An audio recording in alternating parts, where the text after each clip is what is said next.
Hey, this is Lew again. I wanted to share this track with you. It's titled Shibboleth. Oh, who's this on here? Looks like some fellow that wants to make one thing perfectly clear.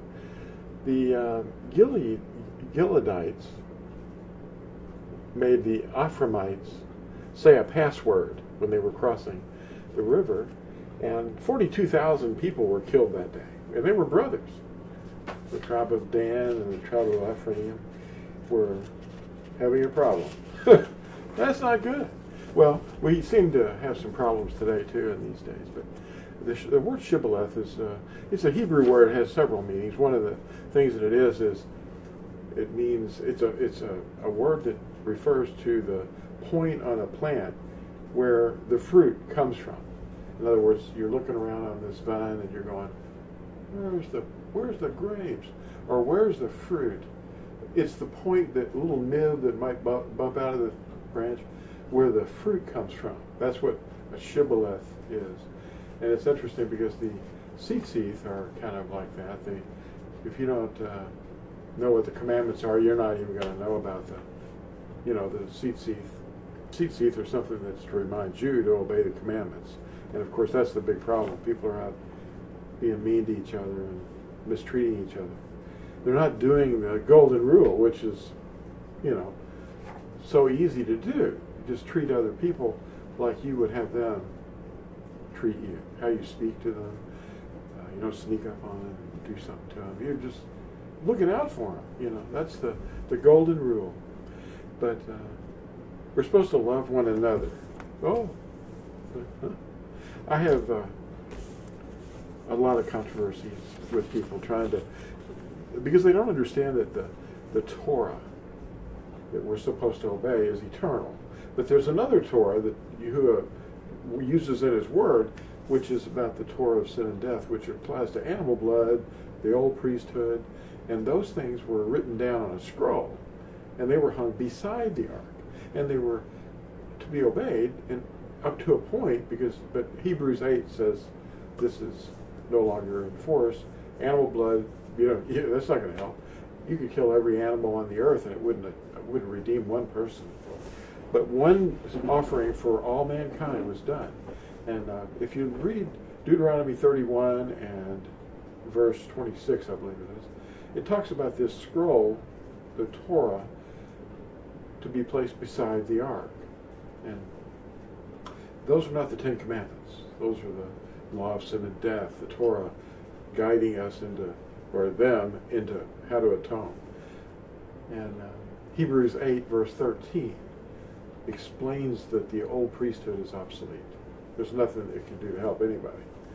It was a temporary thing, and it was a law that was added, a Torah added, because of transgressions against what was inside the ark. Well, those Ten Commandments train us how to love one another and how to love Yahuah.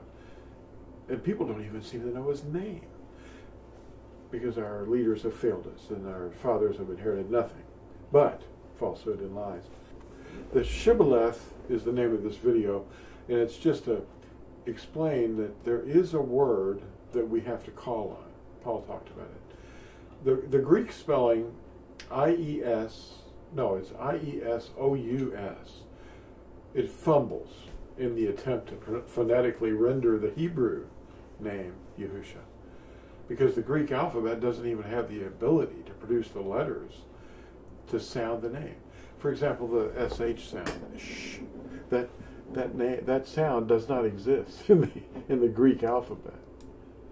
And these Gileadites and who made the Ephraimites pronounce Shibboleth they were killing the people. 42,000 men died because they couldn't say Shibboleth.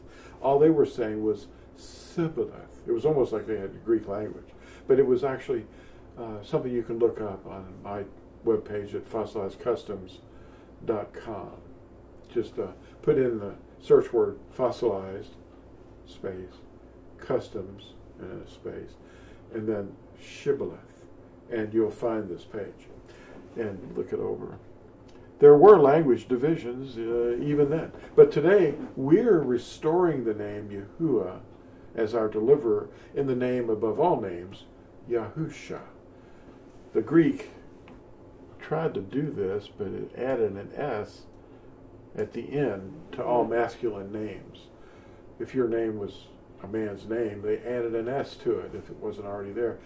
But that's corrupting the original sound of the word, because you're not supposed to change the phonetic, the way you sound the names in foreign languages to other languages. You hear Netanyahu. That's his name, whatever language it is. Anyway, in the Greek text, now this is the proof that there were two men who have lived, actually three, that had the name Yahusha. And Moshe made the name up, Yahusha, when he renamed Husha. They call him Hosea or Joshua. Well, his name isn't Hosea. It's not Hoshea. And it's not, Joshua. Those are not really the man's name. But Yahusha, it says Moshe called Husha Yahusha. And that's in Numbers 13. All you have to do is look it up. And it's right there. The world calls this man Joshua.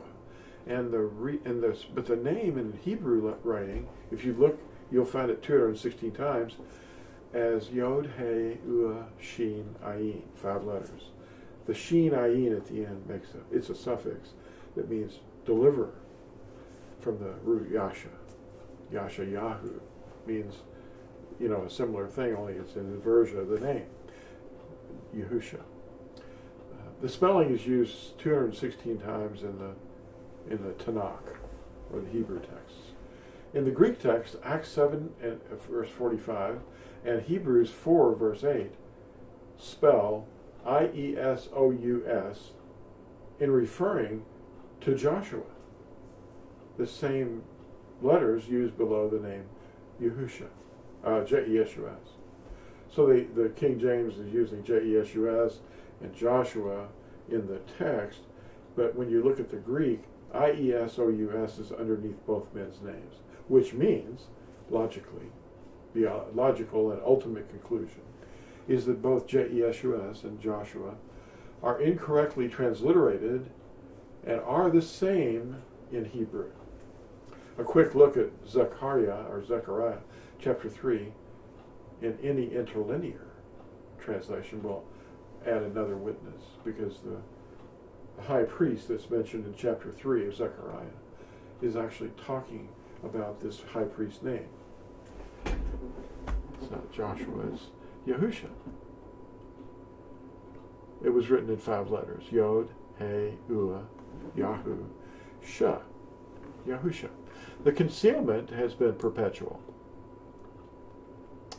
And the prophecy given at Daniel 12 is now being completed. It's actually happening. The Talmud would like us to believe that his name is spelled Jeschu, or Yeshu. Yeshu, that's an acronym that stands for Yermak, Shamo, Uzikro, which means may his name be blotted out. There is a definite attack on the name. It was an attack on Yahuwah's name, an attack on his name as a man, Yahusha. And the Arabs call him Isa. Now, Isa is actually it comes from the Latin, not the Hebrew, and they're basing that Isa on the inherited from IESU, ESAU. Now, in the Latin, in the Arabic, that's more close to ESAU or ESAU. Esau was not Yahusha. Our Mashiach came in the Father's name, Yahuah. And the suffix Shah is the modifier giving the meaning deliverer. Now his name is not really Yahuah Shah or Yahuah Shua. That's not written anywhere in the Hebrew. It's Yahusha. Yahusha. If you want to use the Hebrew text as your basis or foundation. Distortions exist because we were scattered among the babbling languages. These Foreign lips added letters such as J and W. Morphed words such as Yahudah transformed into Yiddish or Jewish. Well, Yahudah is the real word in Hebrew, and it was mutated into Yiddish and Jewish, which mean the same thing. And the Masoretes came along in the 8th century, and they added vowel marks to steer a reader to read or pronounce other words entirely. And they inserted vowels when the vowels were already written for us to actually say. It's growing worse all the time. If you look at fossilizedcustoms.com/lexomorphosis, that's a big word. Lexomorphosis is a word I made up, you know. But that webpage can be easily found. Now, the Torah of love, not the Torah of sin and death. The Torah of love inside the ark is for all mankind, and it's eternal. What's wrong with it? I mean, he called heaven and earth to witness that it would never pass away. And those are the words that Yahusha said. They will never pass away, and they're for our good. Ecclesiastes 12, verses 13 and 14 says that all mankind is to obey them, to determine what's good. Not obeying Torah is sin. First John or First Yehukin, you know, chapter 3, verse 4 says this, that sin is lawlessness. It involved the atonement for sin involved animal blood. Now that's not necessary anymore. You don't have to have animals sacrificed for sin. In fact, if you rebuild the temple and you put a pretend ark in there, that's not going to help. It's just an insult, is what it is. But the Ten Commandments, obedience is better than sacrifice. Far superior. In Matthew 24, verse 20, Yahusha said, pray that your flight not be in winter or on a Shabbat in the last days. So I guess we better start looking for the last days around us. It's happening. And everybody's saying, oh, you don't have to obey that Shabbat. Oh, yeah, you do. It's one of the Ten Commandments. In fact, it's the covenant sign. So don't fall for the wormwood. I hope you enjoyed this. And please like and subscribe and share this. Thanks for watching. Bye.